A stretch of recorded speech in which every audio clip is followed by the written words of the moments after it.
for that wonderful introduction.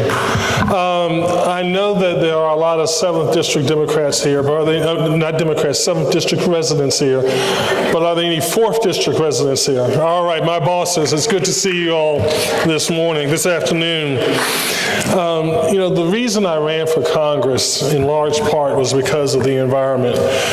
As we know, many of the issues dealing with the environment can best be dealt with at the federal level because this is a national problem, it is a global problem. And it has been the joy of my life to represent the 4th Congressional District in the Congress. Every night when I go back to my apartment, I pinch myself when I see the Capitol Dome in the background to know that I'm one of between 10,000 to 11,000 people ever to actually hold the job of a United States representative. But I want to thank you all for being here, and I'm not going to tread on your trespass of your time very long, but I want to thank you all for being here and standing up for the environment. As I said during the debates, and as I've said on the floor of the Congress, it is the most important issue of the 21st century, bar none. Because if we get it right, and we have to get it right, we can do so many wonderful things. If the moral argument isn't enough, and the moral argument ought to be enough, because you know what? I'm an Eagle Scout, and as an Eagle Scout, you know that you leave the campground better than the way you found it.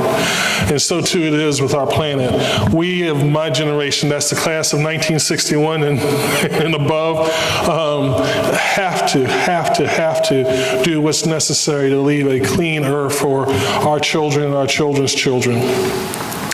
But if that argument is not enough, there's always the economic argument. You know, you talk about bringing manufacturing jobs back to America. Well, we need to be building solar panels. We need to be building wind turbines. We can build those right here in Virginia.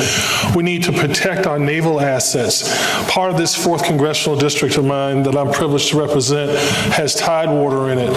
And those assets are being threatened by rising sea levels. And so all those issues are on the table. All those things desperately need to be addressed, and yet, and still, what do we have? We find ourselves with a President Trump, a Scott Pruitt, Paris Accords in danger, and we find ourselves wondering what to do. Well, you're doing it. You're making your voices heard.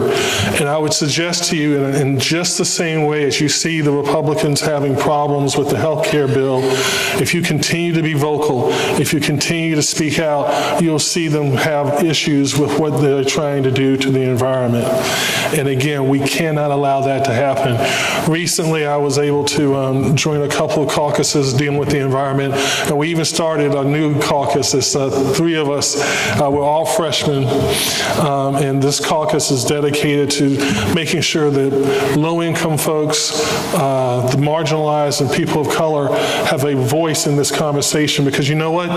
While we are busy making sure we keep the Paris Accords, while we are busy making sure that we get solar and renewable energies in place, we need to never forget that those folks who live in the margins are also those who are most disproportionately impacted by the pollution, by a bad environment. It just so happens that they're always the ones who live next to the waste sites. It just so happens that they're always the ones who live near waters that are polluted. So again, I want to thank you all for being here. I'm unable to stay with you for the day. You're not here really to listen to me anyway. You're here to get educated. But thank you for what you all do. Please continue to do it. Our Mother Earth deserves nothing less. May God bless you and continue your good work. Thank you.